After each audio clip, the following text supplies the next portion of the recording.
That thing made me mad just now. I don't know what. I was like, why are you taking 20 years to go live? Like, stop playing. Messing me all up.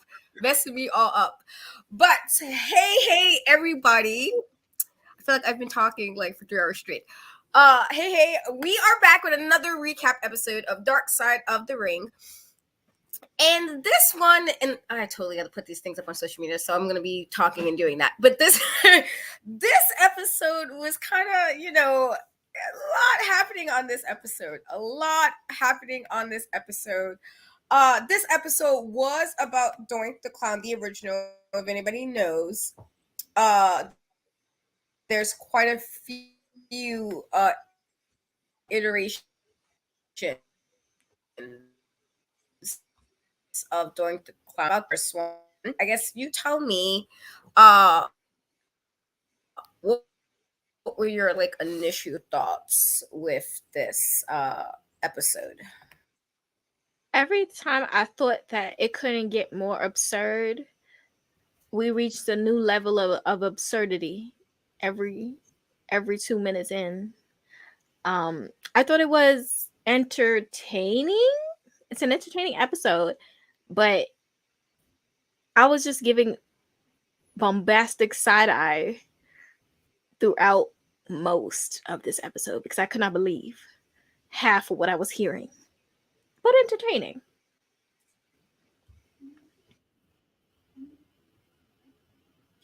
Yeah, I would have to it was one of those episodes you're like, well, damn, like more so just because of the stuff that I guess was going on in the episode, if that makes sense. But Jesus, here we go. Like, so let's.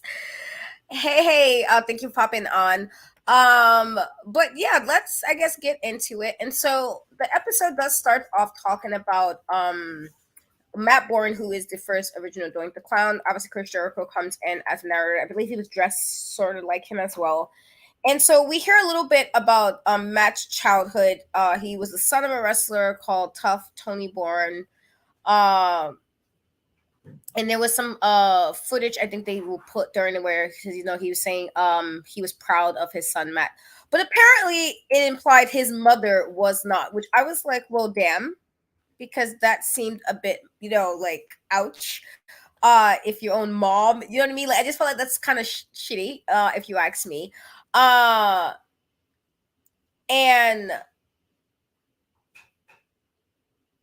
so his ex-wife Michelle says like Matt told her one of the things was like during the split that he was about 10 years old and that he would be living with his dad, and his mom said, will you go with your dad because I don't want that little bastard, which is a horrible thing thing to say to a child.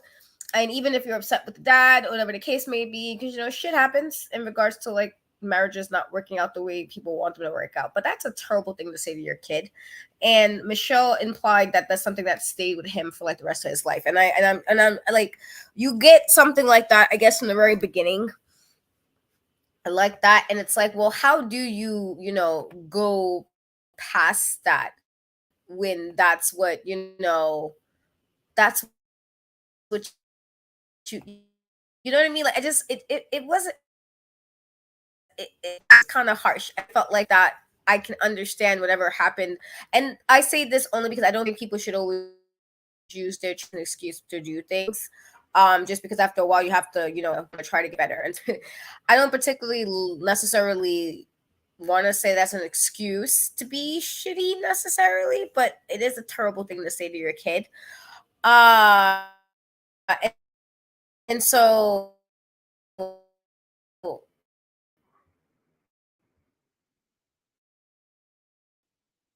and with regards to like him in an episode of Raw, which I was trying to say.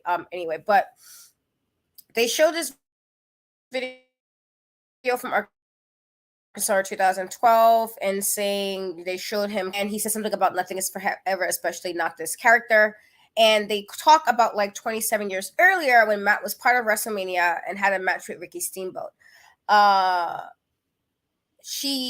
his daughter says that Ricky was good, but her dad Matt really killed it. Tegan, her name is Tegan, and she thought that they really, like beat each other up, etc., etc. And so that was, I'm like, all right, okay.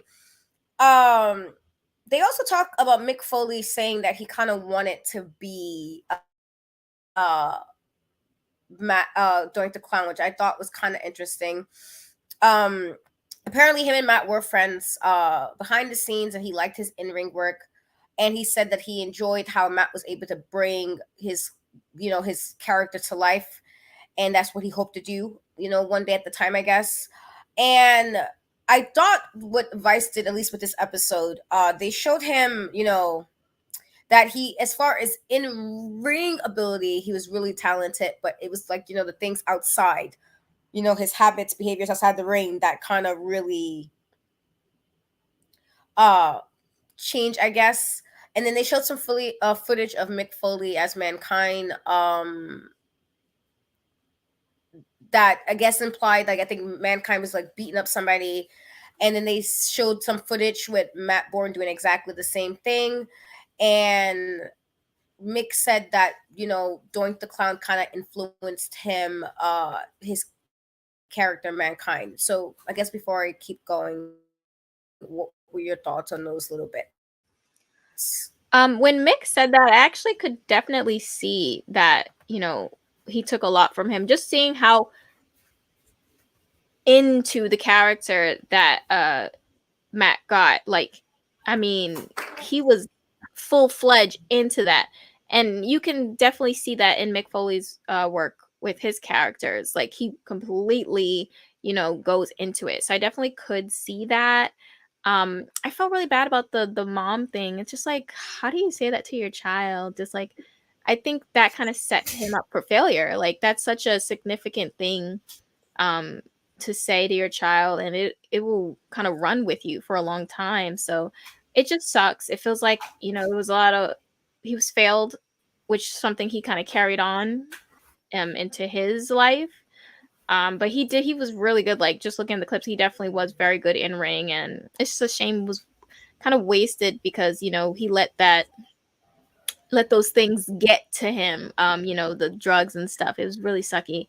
But yeah, I could definitely see a lot of Mick Foley, his work. I could see where he would have got, what's the word? Oh my goodness, my brain. Like, inspired. There we go. I can't believe I forgot that word. Pray for me. Yeah. Hey, Shanties. Yes, I dyed my hair 2 days ago, literally. Thank you. You know, it's crazy. I really don't like I don't like it. And it's as weird as everybody's saying they like it. I actually don't like it too much. I guess it'll grow on me, but I wasn't happy with it when I did it. But yes, I do have red hair. I've been wanting red hair for a little, like really bright red hair, for a bit. So my mom, I was getting called Ariel, and I was like, we gonna stop these shenanigans. But yes, I definitely felt it was unfortunate with Matt Bourne, just because I'm a mom, and I feel like sometimes my kids like stress me out, but I would never, like, just, I don't know. I feel like that's just certain things you don't say. And it's unfortunate. It's really unfortunate. And so there was a story they tell with this bar fight. Um, with, I believe, it was B. Brian Blair. And so apparently this is before he got to WWE, and he kind of approached Brian in a bar and like was like, why are you messing with my girl? And said, so Blair kind of says he didn't really know what Matt was talking about and tried to defuse the situation. But then Matt kind of like hit him from behind, suplexed him, and tried to bite his nose. And this wound up leading until Blair kind of biting in to Matt's bottom lip, and then kind of spit part of it across the floor. And then he said later Matt came back again and took another beating, and I was just like, he came back like 2 or 3 more times. And I was just like, he said Blair was saying that Matt was trying to, like, I guess, establish himself as a tough guy, and it backfired. and then he was something about the right drugs will make you superhuman. Uh, but he didn't really know why it really happened because he didn't know what you're talking about. Personally, I think that's insane. Um, for me, because I'm like, you're doing a little too much. Like, imagine like, and then the thing is, you do all that and get beat up. I feel like, and I'm not trying to like really like necessarily. It's just like it's an insane thing, you know, to do all of that and then get beat up.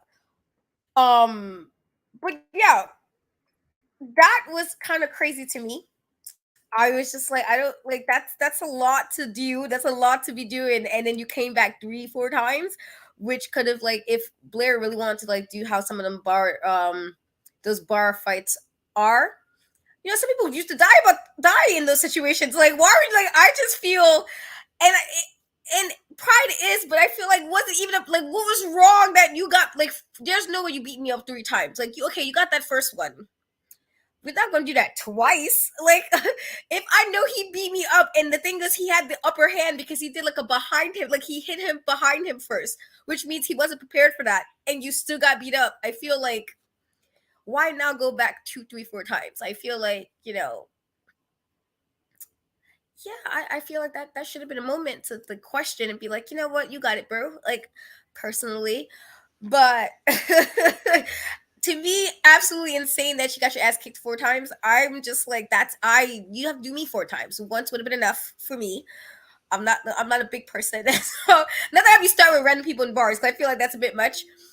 But that was insane to me. Because I was like, bro, Do we have why? confirmation on the bottom Then lip? Right? Do we have I don't confirmation even know on he it? said it, but I spent the whole episode looking at his bottom I lip. I said, I need to see it. I need to see a scar. I ain't see it, so I don't know about the bottom lip. I feel like he was chatting a little bit about the bottom lip. I'm not gonna say he's lying about the other stuff, but I was looking at that man's bottom lip for the rest of the episode. I'm like, let me see the scar. Ain't no way it just grew back all the way. It looked regular. So I mean, if he wanted to put a little bit of extra seasoning on the fight, I get it. But it was given bottom lip was there. I mean, he listened. I don't know if it was confirmed. He probably just maybe embellished. I mean, for all I know, maybe he didn't get beat up 4 times, but then maybe he did. Because I feel like how high do you have to be, honestly, to want to deal with that 4 times? I don't know. I don't know. There's also Michelle was saying that he pretty much obviously was like he smoked some weed, was pain pills he'll pop. He had a whole bunch of like blend of drugs, and he also snorted cocaine, and he said he never pretty much always wrestled high. Which now you're thinking about it, like you think about like you know, she basically said that even when he was with ECW as Born Again, when he was like doing his indie stuff in the Mid South, when he was in WWE, WF, he pretty much always had an alcohol drug kind of to you know, I guess Russell, which I thought was kind of weird that he always had something in the system. And surprisingly, he had like no issues with people saying he was unsafe or anything considering that. Because I feel like, you know, that would be something that if you're always high to that or drunk to that extent, you be like, you know, not safe to work with. I don't know, but they said nobody's really said he didn't. And so Michelle also says she met him like a little bit after he was fired from WWE. I think she was married to him from 93 to 2004. And she asked him about was he meant to work at kids' birthday parties? And he said he was a wrestler. And then she said, well, that shit is fake. And she said he made it seem real, and they had 2 kids together, and says that other woman who married him did it for the money, but she loved him. It was with him until he died, and she was 21, he was 37 at the time they first met. I was just like, I mean, if that's what you want to date, I feel like that's a bit of we were talking about this when we went to brunch yesterday about like the differences of age with like while it's an adult, I feel like still 21 is like you just really became an adult like what the hell you know about. I mean, I guess she stayed with him, but I just feel like me, if I even see somebody like 5 years older, I'm like, oh, ew, and shut that down. So I don't know, but the fact that he was, listen, I can't speak for people's like why. I just to me it's always a little bit questionable. That's a bit of an age gap for me. Like That's like what, a 16-year gap, I believe. Like that's a bit of a gap. I feel like that's a whole generation of stuff that's a little different. Like me, my sister, there's a 15-year difference. And sometimes I'll say certain things. She has no idea what I'm talking about. I'm like, God damn, it feel old. She was like, who the Spice Girls? I was like, wait, pause. You don't know who the Spice Girls? And that hurt, you know? So there's definitely a whole generation gap there. But I mean, whatever. But what were your thoughts, I guess? Oh, also, I guess before I asked you next, and then he said that apparently Matt, he also hated WrestleMania. What was this? Six? Is it 6 or 5? I feel like or I don't remember which one, but it was pretty much like 93. I feel like I'm missing up numbers. My apologies for that. He said he hated, I guess, because by this point, it was like the other Doink the Clown, Stephen Kern. Uh, he didn't particularly like the double doink gimmick, and he kind of complained about it for years. And I don't know. I just, he said he didn't like it, though it could be said that might have been one of the most famous um moments for him, I guess, having that double thing. But I mean, he definitely was. Well, they said he could wrestle. My thing, he was like you feel bad, but then it's also like, bro, like every day, like, I don't know. I guess I've never been to a place where I felt like I had to do things like that to whatever's going on. So I don't know. But what were your thoughts, I guess, as far as him not really liking the double doink, this whole thing with, I guess, his wife, and then, the other stuff that I mentioned with regards to him being high pretty much all the time. I don't know why he was doing that and why they was allowing it. See me, I'm standing. I'm like, I ain't going out there. If I see him, your eyes looking a little too pink. No, I'm going on strike. In terms of him and his girl, I feel like she was too, like, it felt like enabling. Like it was too much. Oh yeah, he did this, but I'm like, hey, ain't no buts. Ain't no buts. What is wrong with you? And then the whole thing with the double, it wasn't giving. I didn't like the double thing either. I was just looking like, don't insult my intelligence. It wasn't giving for me. So that is my thoughts on those things. Did we talk about the eyeball yet? Because that was ridiculous.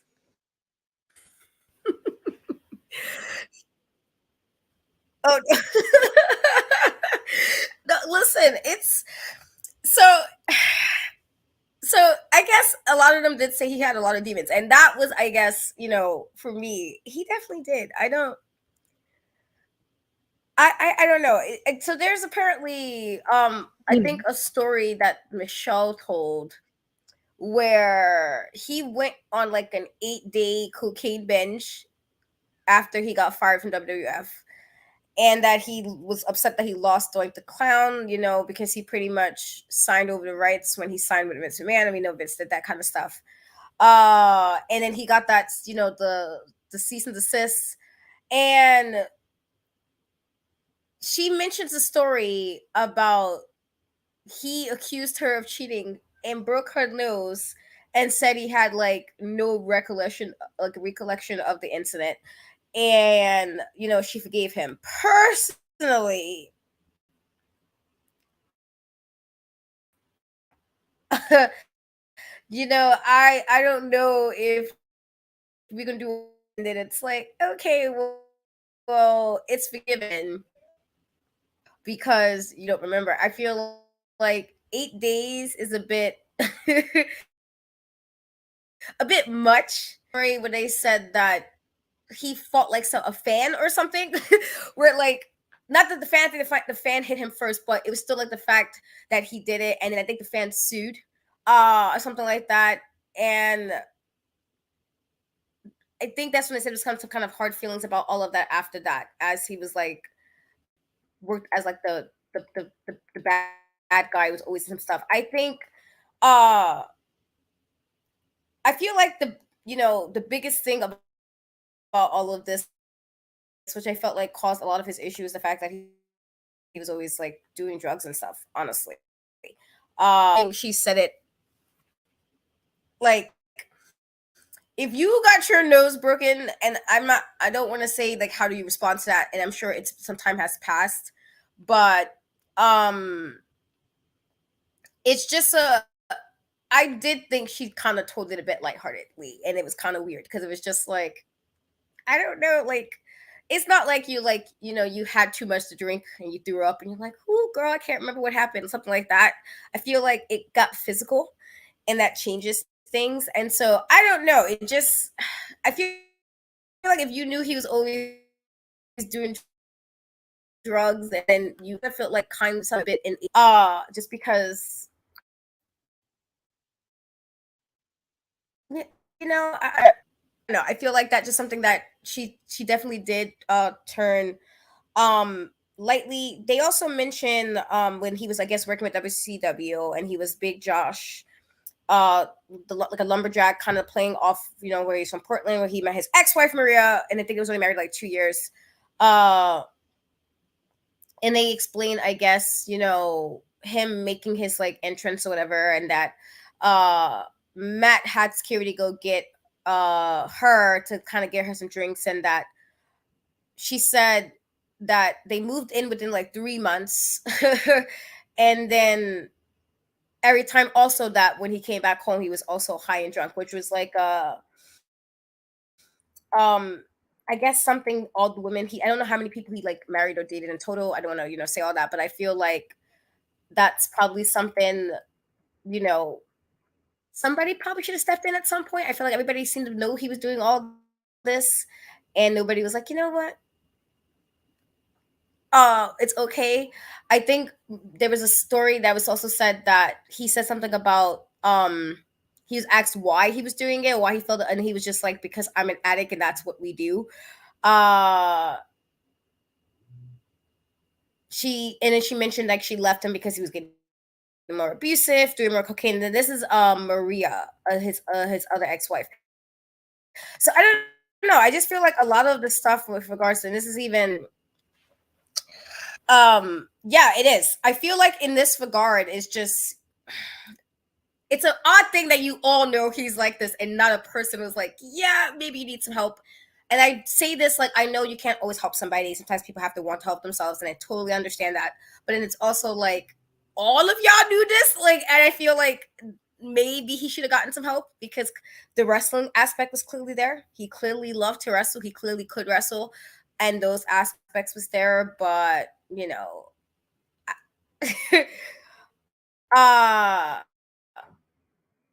I don't know. I just felt like that was the problem. I think his big, fortunately, why Michelle said he never did drugs in front of her, and he made like rent and the bills. Uh,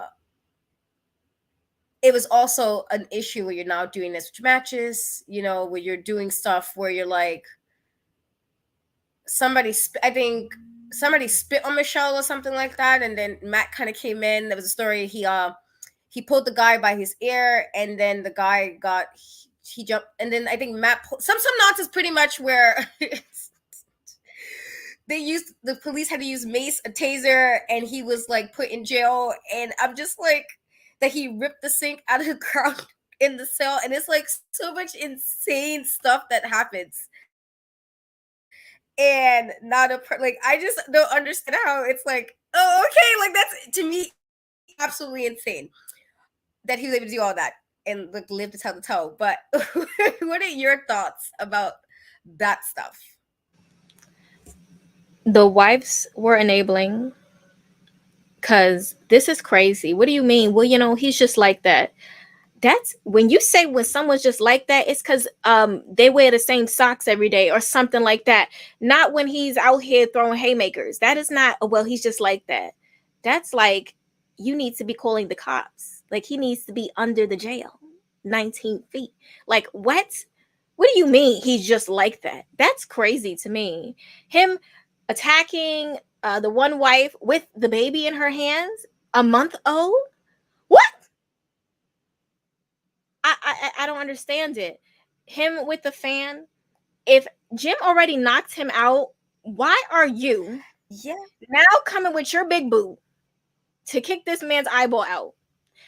You deserve to be fired. You did. You really, really did. Him being upset with everybody about how things are ending up. Excuse me. The call is coming from inside the house. You doing this because you acting crazy. picking up cars for what? I'm trying to figure out what the car had to do with it. If you beat the man up already, what did the car have to do with it? The car was sitting there parked minding its business. You picking it up.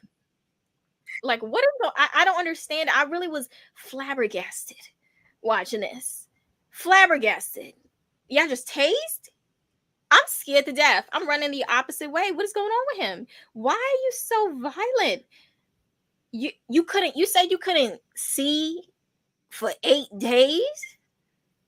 And you talk about, well, that's just him. Oh God. I don't know what to say. I really was just like, my jaw was on the floor. On the floor. What is going on with you? Why?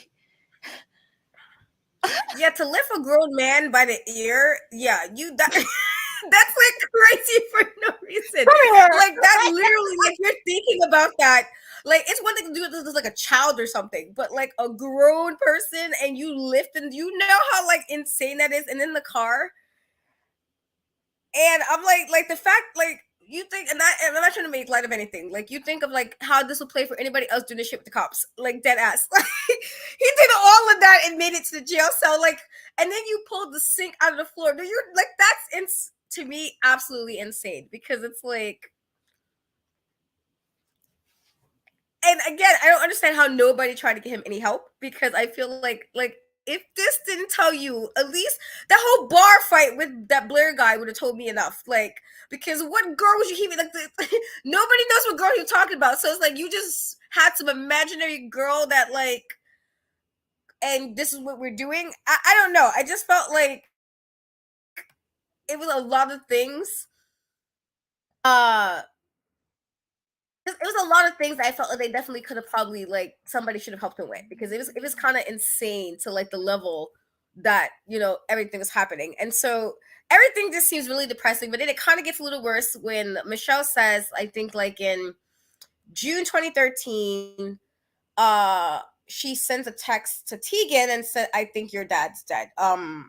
And said that she heard the story on TMZ but wanted to confirm because by this point he was living with his new girlfriend Connie, who apparently Connie was like she was a woman who like would hit people with a bad pass. I mean, I've had people find me on Facebook. I can't say anything. I've definitely done that twice. Dated somebody that found me on Facebook.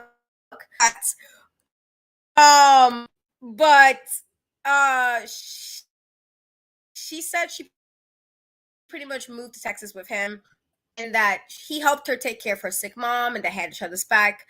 And so that's when they was kind of saying, Michelle said she called Connie to kind of see what happened. And Tegan is saying that she thought Connie killed her dad, that she took him away from her and she hated her for it. And Connie was saying that Matt pretty much stole all her mom's drugs and was dead. And that I was just like, she said, so Connie explains what happened on the day it happened, that Matt was on the floor, to his knees, kind of moaning and then saying he wanted to marry her. And she thought he was having a heart attack, but he wouldn't tell her. And then she said she found his glasses by her mom's pills and noticed that there was a bottle moved and they were in the hospice. And so she asked him to tell her where they were. And he said that they would just go to jail. And then she said later on, she said Matt was laying in the hallway outside and she kind of had some girl told her he was laying outside. She dragged him inside to the bed and thought he was just snoring, but apparently during that time he was overdosing. And at the time, Connie did nothing. And so this is where I'm like really kind of side-eyeing Connie now because I'm like now this is probably why why she, think this. If so at 6:30 to the police report, Connie said at 6:30 she saw Matt gurgling, which anytime somebody's gurgling, that's usually a sign of choking or something. So I'm not even sure why she wasn't concerned. And then he had foam coming out of the mouth. So she called a friend, not the EMTs, not 911, and then she goes to bed. And then at 9 a.m., she decides to finally call 911, which was already 2.5 hours after this. And she said because she heard him snoring all night And then she made some nonsense about she did tell her friend told call 911, but she just got back in bed. And I'm just like, sis, what? And so to me, it's like the fact that even that was really calm. And she was like, the paramedics worked on him. They found 30 pills were missing, but they wasn't sure how many. And then she said she broke down at the hospital. And I'm just like, sis, she was mad that they put him in the dark in the hospital, saying that Matt hated the dark. And that the official cause of death was an overdose of hydrocodone, morphine, and he also had an enlarged heart, which usually happens to people who have alcohol and drug problems. But my problem with all of this truly was, how did you not call 911? That to me, just, I don't know. I feel like I understand being like shook, like shit, what's happening, and you might not know how to deal with somebody ODing. That's not something like I wouldn't know, but I feel like if nothing else, you would know at least to call 911. Why you see somebody gargling that literally, and the person is sleeping, that's choking. That's literally what that is. If a person's not awake and you see them like gargling and they're sleeping, foaming at the mouth, they're literally choking. Why not call the cops? Why you call a friend first? And then the friend even told you to call 911. And you're like, you know what? I'm gonna wait. I'm gonna take a nap again. And I'm just like, and she probably was, but I just felt like it was such an odd response to that. Like, I'm like, you wasn't like, how are you crying about him being in the dark now he's gone, but not on the way for him to get to the dark? Like, so the dark part is where you got sad about, like, he don't like the dark. I'm sure he wasn't liking the dark on the way there. He didn't want to be, you know what I mean? Like, if the crying part is, oh, he never liked the dark, why is he, because now he's gone, why wasn't you concerned about that, you know, when it was happening? I didn't. And yeah, the part with the phone, I was like, ma'am, like snoring, I don't know if anybody been around anybody who snores, but I've been around a few people who snore real crazed, and that does not sound like choking.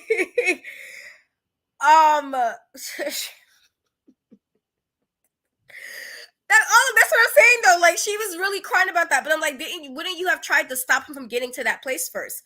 Like, I don't understand how you didn't call 911. I didn't understand that. I was literally like trying to, like, how did that make sense? And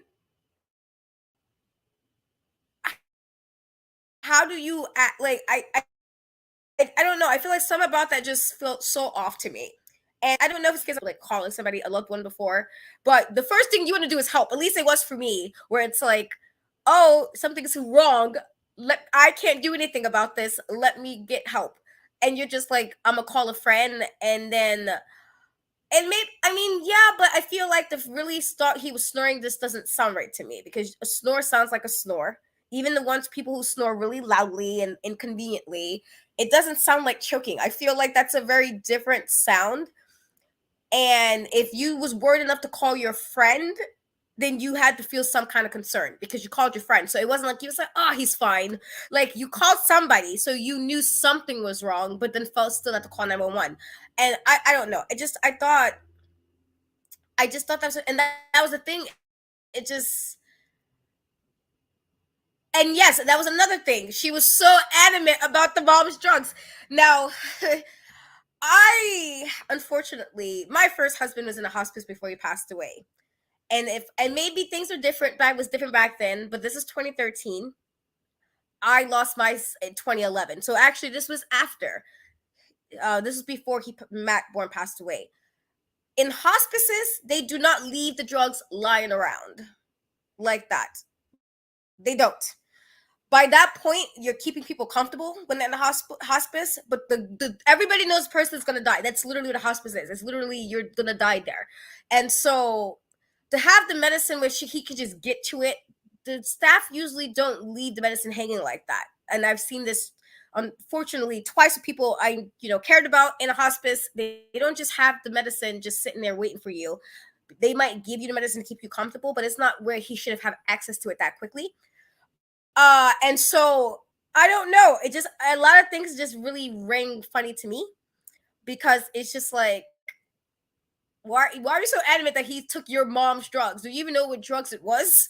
if he's supposed to, and why do your mom even have all these, like it was so many, it's so many things, that I just didn't understand. But that's what I'm saying. Like usually hospice type situations, drugs not laying around. Where literally you're preparing a person that they're gonna die. It was like that's what I didn't understand. That usually situations, if your mom is that sick and you're like preparing for that, it's just comfort now. It's just let's keep the person comfortable until they go. There's no like I don't know. It just everything about that really felt off with me. I didn't get it. Why she didn't call for help? Why was the dark part where you wanted to be concerned and not that he was like choking in his sleep basically? Uh he probably, and that's a painful, honestly a painful way to go. Like he was literally choking and had no way because he was like in his sleep is beyond me. But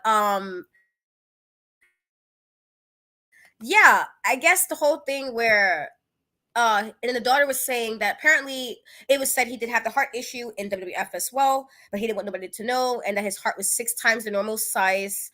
And I'm guessing this is also part of the fact that because he was drinking, that's usually sometimes that happens. And then so Tegan says that it's easy to say he overdosed because he was a drunk, and everybody knew that, but she thought that there was foul play because she didn't know how she wait to call 911, which I kind of agree. And said the police didn't find any evidence of like criminal conduct or negligence or that she forced him. But I'm like, he definitely, she was a bit negligent there. I don't know if I wouldn't call that not negligent. If he's a person who does drugs and you are aware of this and you said this yourself, why, if you had supposedly access to your mom's pills, why would you have it there for him? I feel like if you know this is what he does, and it felt like all the women he with, all of them knew he was a druggie. Like everybody said it, that he did these things, he was violent, all these things. Why would you be the one like, my mom got mad pills, here you go? Like I don't know. It just doesn't sit. It didn't sit right with me. But what were your thoughts? Because that's pretty much like how the episode pretty much ends. But like, it was just so like, damn. Like the man was just like high, if not most of his like professional life, and then like angry, and then I'm sure again the mom situation didn't really help. But like, I don't know. It did feel a little off of me. It did not sit right with me. But what were I guess about all of that? Connie, girl, I knew. Listen, when she said, "Oh, he got on his knees and he proposed to me," I said, "Girl, you lying." No. What do you mean? When she said that part, I said, "So the one lady, his baby mama, was like, he texted me talking about this lady is crazy. I'm ready to go." Now, with Connie saying on that same day he proposed. So what is the truth? Connie, I don't know. I don't know, Connie. You, girl, get him out the dark, girl. This lady is. She need a podcast. I need to hear these thoughts live and in color because I don't know what. You see this? I can't. I just don't understand what was going on. I was very confused the entire time. I need to have questions. I have questions. Like I really do have questions. I'm like, what is it? Connie? Why do we like? I've never in my life like. I need a book. I need her to write a book. It could be about anything. I just need to understand her. I just need to understand her because I don't understand what she was talking about at all. I don't even want to talk about it because I feel like something. I don't know, girl. Because why is you calling your friend and not the hospital? You know who could have really answered the questions for you? A doctor, not your friend from down the block. And see, I'm not laughing because the situation is actually sad. I'm laughing because I just like I'm trying to understand the logic and I can't. And it's like I don't think like if he was supposedly even then looking a little bit ill. I mean, yes, addicts do tend to. That is correct. They do tend to lie when they want, and that's correct. I don't know. I'm not understanding. If you see somebody choking, why you don't call 911? I'm not understanding. Like when the producers even allowed her time to explain that, and she really couldn't. She kind of doubled down on it, and I'm like, ma'am, how? The fact that he had to get dragged in the house anyway. So he was already going through whatever before it even got to that 6:30 a.m. part because you said he was doing weird stuff. He got dragged into bed and you thought he was sleeping. I would have, as soon as he was on the floor in the kitchen, I would have been like, do we need to like go to a doctor? Because I'm concerned. I feel like that's a bit much. But to just be all regular about it, have a phone call, and it probably wasn't even a quick phone call. I feel like it was a call that she probably like talked like 15 minutes, which is long enough for somebody ODing, and then you just lay back down. Like you're not even like the dark part is where now you want to be concerned. Just I don't understand, but I feel like as it was stated, she's the only one who truly knows what happened, like correct, like what truly happened that last day, and it's unfortunate for his kids. I get because clearly, like I said, he had a lot of issues. He did, and why I can respect what he did. While I can respect that he was good in the ring, and it seemed like that was something everybody did agree on, he clearly had a lot of issues. If you was high every day wrestling, every day, and eventually you have to, like you had to have built a tolerance enough that it wasn't even like I don't know, and yes, I know that things like that happen with drug addicts sometimes, but even then, it's like, oh, you're not a flake. I feel like that would scare the hell out of me. And I mean, I'm not an addict, so I wouldn't know to that extent. I feel like if I'm watching something, I'll be like, so let me call 911 because I don't know how to deal with this. Like, I don't know what the correct thing would be to do, but call 911. I feel like that's the only option. And I don't know. Her whole thing, I get why I guess Tegan feels that way. Connie's saying she felt offended, and I'm like, ma'am, you didn't call 911. I don't know how you expect the girl to feel. Her dad died, and you was the last person to see him, and you felt that it was neat for an hour and a half to wait to call 911. I feel like I can understand why she kind of thinks something is not too far of a stretch to go there. But did we talk about the Jim Duggan unfortunately thing? It wasn't as like sad as like last week's. Did you talk about that? Oh, that was ridiculous. When they pulled up the clips with it, I said, "Oh my god!" They have video footage. Yes, of this. You can. Yeah, video. He really wanted to fight. You wanted to fight because it's something you did again. As Shanti said, the call that you made. You want to fight? I couldn't believe it when they pulled up the footage. I thought it was just gonna be a story told. When they put up the footage, I said, "Oh my god, you wanted to fight him?" And then you left out the back after all that riffing? Oh my god. I just had to talk about that because that I was just like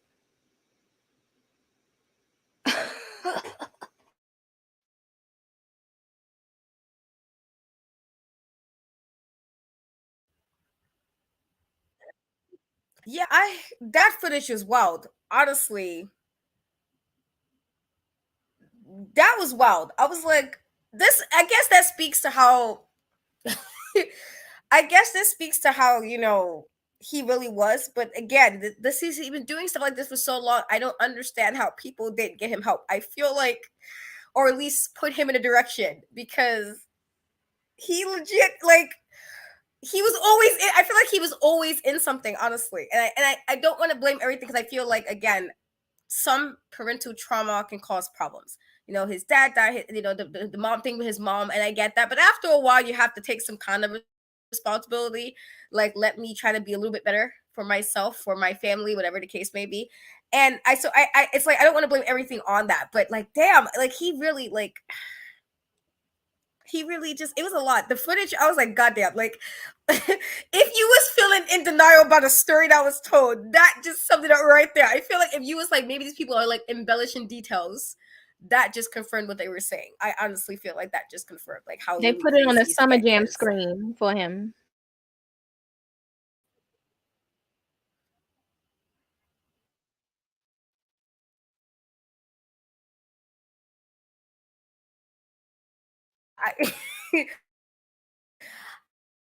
I just it's sad. It is.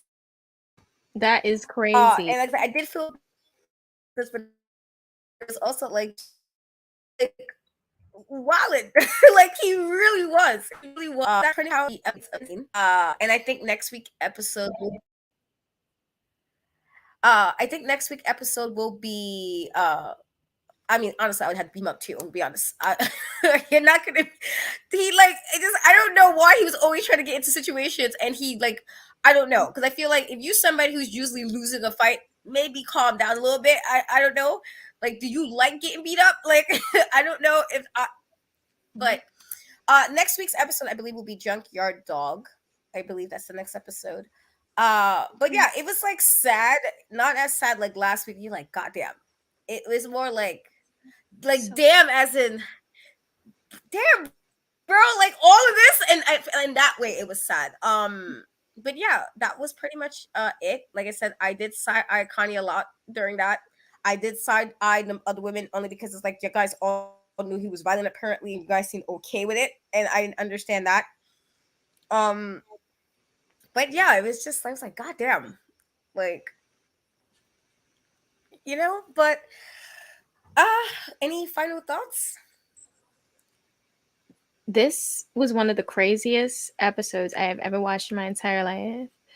I just felt like every time I thought, okay, well, this is the most ridiculous it could possibly get, it got more ridiculous. But I would take this over last week's episode. I never, ever want to go over an episode like last week. That was so sad. Like, but this was just like Yeah. absolute absurdity.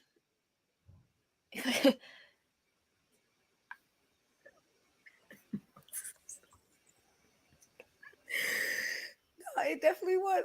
It was. It was like I just I don't know. It's like probably one of the most insane the level of stuff is like, but every time like you might get that one crazy story. He had like 10. I don't like you might get like that one guy like, oh, this that one story that everybody knows, but he had quite a few apparently. Like where I'm like, dude, relax. And yes, and as yeah, you definitely it definitely was the speed run of it. I can't like Are I you can't even like serious? imagine like yeah, I don't There's know. It just more. he had a lot of stuff. Like listen, There's it's more. just it that was the nice way of some of the stuff. Dark Side of the Ring don't always get into as deep as they could sometimes, and so um but yeah, I unfortunate. Like he was definitely that guy with like the 50 stories of everything that he could possibly. This has definitely been one of the craziest ones as far as the stuff that's been going on. Because like this episode alone, I feel like when you think of some of the stuff that people was doing, I'm like, oh, okay, this seems a bit much. As far as like what I think this is more of a Mhm. me thing though because like Shawn Michaels was my person that got me into wrestling.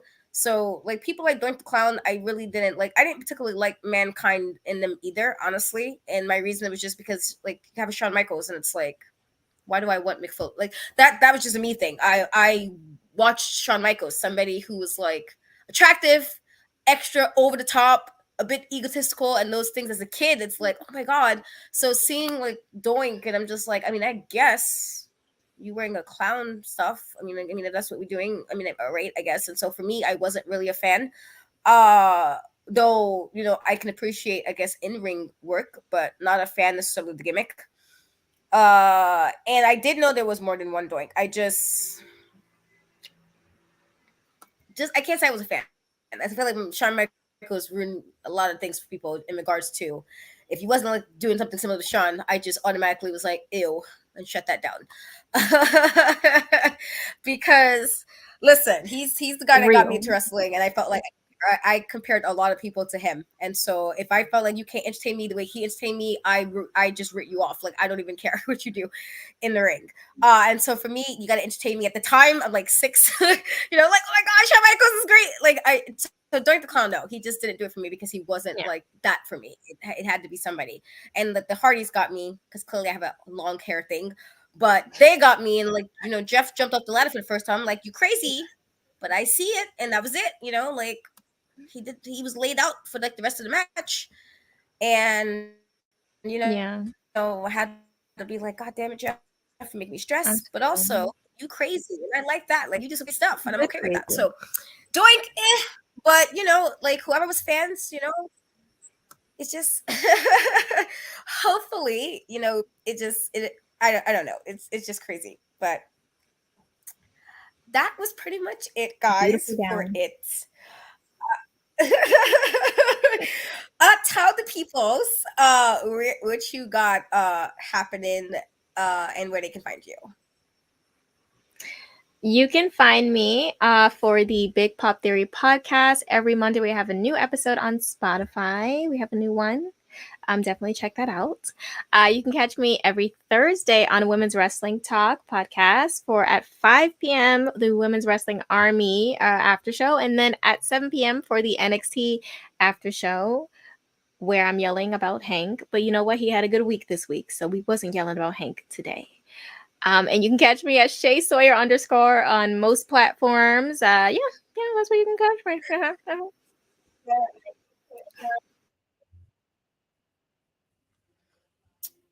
For me, you can find me on Cat We Trust, most social media platforms, TikTok, Twitter, and Instagram. The E is a 3.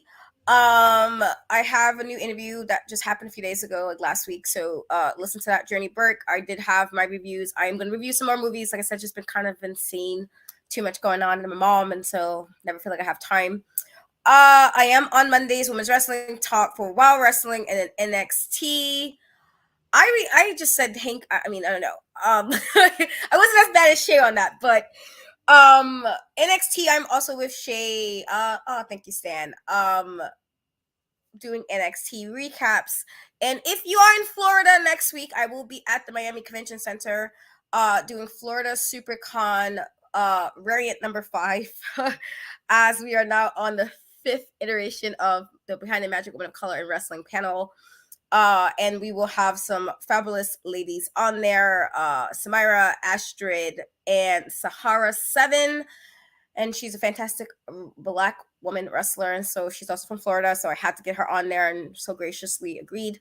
But if you are in Florida and get to Miami, I will be there for one day only, at least for me. June 30th at 3:45. I believe there's a wrestling meetup, so I'll probably pop there a little bit just to see what's happening with the wrestling peoples. If they're not like how New York wrestling fans are, I guess we'll see.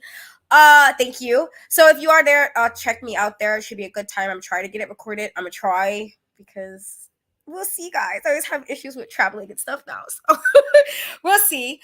But as always, thank you guys for hanging out with us, for being engaging in the comments. And sorry if things seem a little wonky. It feels like StreamYard always does shenanigans when we're trying to do this show. It's like conspiracy. I'm telling you, just pure audacity. But thank you guys for hanging out with us. As always, we love you guys. We appreciate you guys. And we will see you guys next week for Junkyard Dog. Until next time, guys. Later. Bye.